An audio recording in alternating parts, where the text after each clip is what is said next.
Hey, what's going on, guys? We've been reviewing a lot of controllers on the channel. I wanted to see how low can we go? What is the minimum amount of money we can spend to get the maximum value out of a controller? And I think I found the perfect candidate to test this theory of mine. How low can we go? Well, apparently we can go as low as $10. This is the Thrustmaster T wireless controller. So in terms of compatibility, you have a variety of platforms to choose from. You have PlayStation 3, PC, and Android. I have mixed experiences on all three platforms. We'll get into that a little bit later, but for now, I want to talk about the build quality, how it feels, which is one of the most important aspects of a controller. On the front here, you have two analog thumbsticks that are clickable, and they're quite loud, but they get the job done. They're actually quite nice for what they are. I would even say I prefer these over the PlayStation 3 joysticks. When you, so to say, bottom them out by pushing them against the boundaries here, there is a bit of a grating sound. And it's not too annoying for me. It's there, I don't like it, but it's not going to bother me so much that I'm not going to want to use this controller. Some people might absolutely hate that. It's not that much worse than any other controller that I've talked about that has this little issue before, like the GameSir controllers pretty much all have that, but they're nothing that's going to put you off unless you're very sensitive to that. D-pad is actually quite nice, I gotta say. I wouldn't play a fighting game on this thing, but it has that one big solid piece of plastic so you can rest your thumb in there and quickly maneuver and rock it around. I have not had any issues with it mistakenly picking up a wrong input like I had on one of the previous GameSir controllers. It's a fairly well built, if not hideous looking D-pad. Also, you got some nice engravings going on with the controller here for better grip, and it's fairly comfortable to grip this thing, although more on that a little later. Select and start, a little spongy, but they do get the job done. You have your square, triangle, circle, and cross, or X, and you might notice these are all numbered. That is because this is a direct input controller, as you would imagine if this thing worked on PlayStation 3, Android, and PC. So what's interesting about this is that some games on PC, when it displays direct input controls, instead of doing like square or X or circle or B, it'll do 1, 2, 3, 4, at least for your face buttons. And there's buttons, there's numbers for the, L2, R2, all that stuff. So that is very convenient to have that as a quick reference, because a lot of direct input controllers, they are like, oh yeah, you can use this controller with your PlayStation 3 and your PC, but if you have a PC prompt, you're going to get 4, and you're like, what button is 4? Well, here you can just look, and there it is. It's triangle. So that's pretty cool. The issue, of course, with direct input is that sometimes it swaps the buttons around, especially in fighting games. That can be very, very annoying. We'll talk about that a little bit later. Actually, let's talk about it now, because you can actually remap your buttons on this controller. I was going to talk about this a little bit later, but why not mention it since we're on the front here. So below the map button, you have a home button right here, which does as you'd expect, big picture mode in Steam, home in PlayStation 3.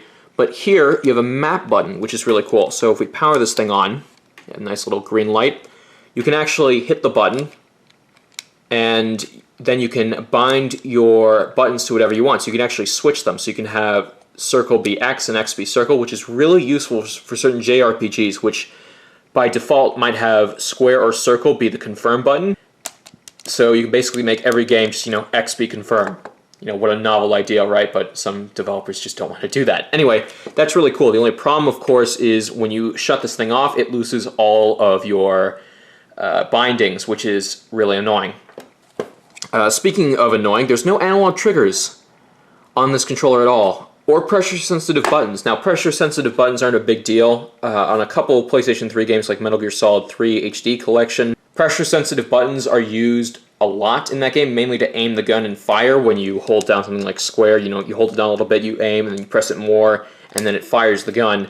So that's pretty important, something to bear in mind. But analog triggers also, even on PC, there's still games that use analog triggers. So games like Assassin's Creed or Forza, they all use analog triggers for acceleration. So not having that on a controller is kind of a big deal, especially if you like to play racing games. As for the buttons on the top themselves, the R2, the L2, the L1, the R1, they all feel the same, and they're okay. You can hit them from multiple angles. They're not terrible. They're a little bit mushy. They feel a little cheap, but they get the job done, I gotta say. On the back of the unit, we find the weirdest design choice of this entire controller.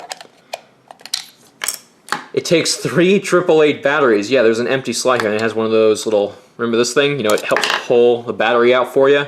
Yeah, it also doesn't really line up properly, so it kind of just bleeds out of the controller itself here.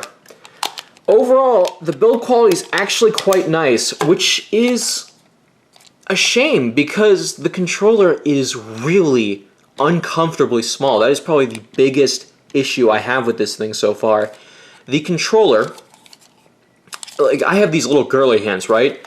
And it seems like it's pretty big, but then you have this big battery pack on the back here, and you can't really just get your hands around it to really hold it. You gotta like do this weird thing, crisscross applesauce with your fingers, and even then it's not very comfortable. If you have even like regular sized hands or, God forbid, large hands, you're going to get cramped up a lot with this thing. Now, I did play it for a long period of time, and I found just to have my fingers over the battery pack or just hold the thumbsticks in a different way, but when I did this, my thumbs would touch a lot. This is something they fixed on the PS4 DualShock 4 controller design. They moved the thumbsticks far away, so people who were playing like this, their thumbs wouldn't connect anymore like they did in the PlayStation 3. Here you have that problem, especially if you want to hold the controller a little bit more comfortably. Again, the grooves on the side here, the overall construction where they have indentations is actually quite nice. They seem to have almost a really cool idea for a controller here with mapping, and then they just said, oh, you know what we need to do? We need to make it as small as possible. Well, why is that? Well, we gotta really have it so that it can fit in someone's pocket. Ugh. Anyway, I think this controller originally retailed for 40 bucks, and now you can get it for 10. Now, let's talk about its performance, you know, on PC, PlayStation 3, and Android. How does it perform?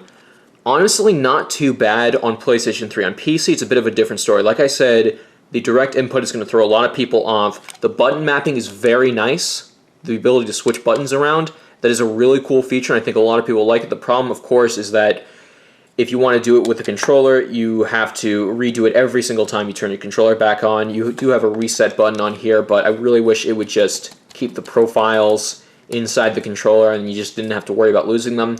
Just something like that. Also, if you purchase this thing, you might not get any sort of documentation. I'll leave a PDF in the description below if you want to figure out all the ways you can map the controller up. You can even do the sticks too, which is pretty nice.